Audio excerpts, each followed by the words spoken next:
SPR Forum Videos, I'm your host Natalie Rydstrom. Both Scotland and England were beaten in their opening Six Nations encounters, so both go into Saturday's Calcutta Cup game even more desperate than usual to come away with the ancient trophy. Joining us now to discuss the betting odds for Saturday's match is Richard O'Hagan, sports writer and regular contributor to SPR Forum. Richard, welcome to the show today. Hi Natalie, it's nice to be back with you. Now, England showed enough in their performance to indicate that they are not out of the competition yet. And for this game, they are 1.17 favourites at Paddy Power, while Scotland, despite being the hosts, are as long as 6.51 with Betfair.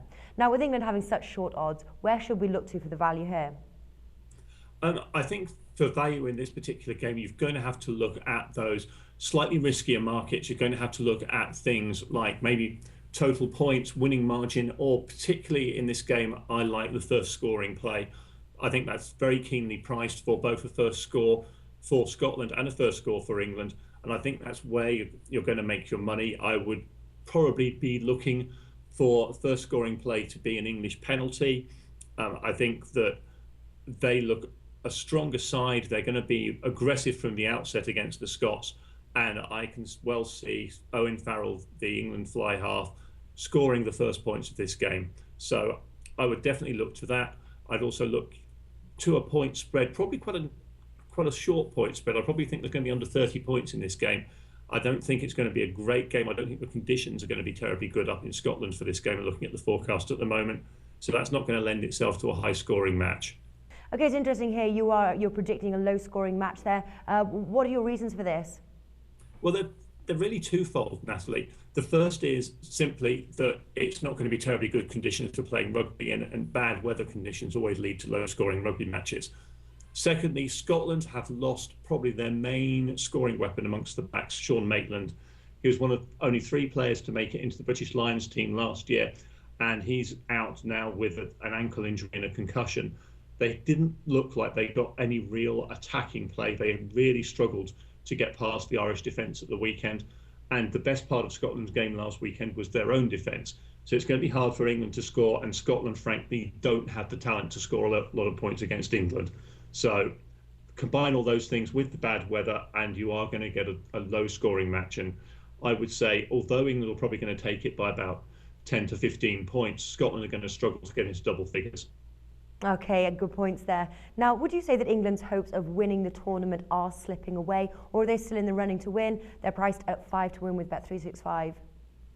I think that's a very good price, Natalie. I think England have certainly got a chance. They've played France, who I think will be the toughest opposition they come up against, particularly as they played in Paris. Ireland, Wales, Scotland didn't look that impressive last weekend. Italy did, but they were starting from a low base of expectations anyway. I don't see them beating England, although England do traditionally struggle to beat the Italians.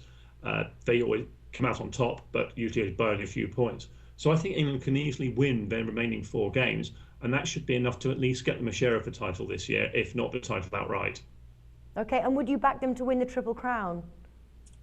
I definitely back them to win the Triple Crown. Winning the Triple Crown, that means you beat Wales, Scotland and Ireland if you're England.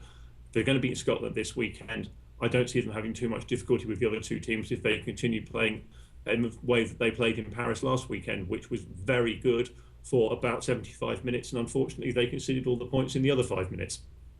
Okay, now, just before we wrap up the show here, obviously we are favouring England to win this match, but is there any benefit to backing Scotland? After all, they are attempting 6.51 to win, and some people out there might favour them to win. So is there any benefit of backing Scotland?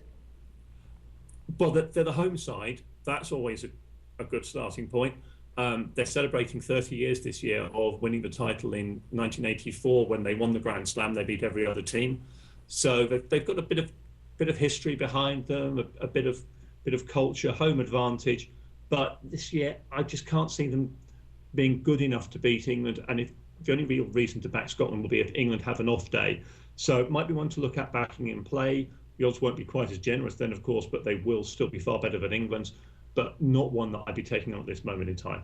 Okay, wonderful. Richard, thank you for joining us. You're welcome.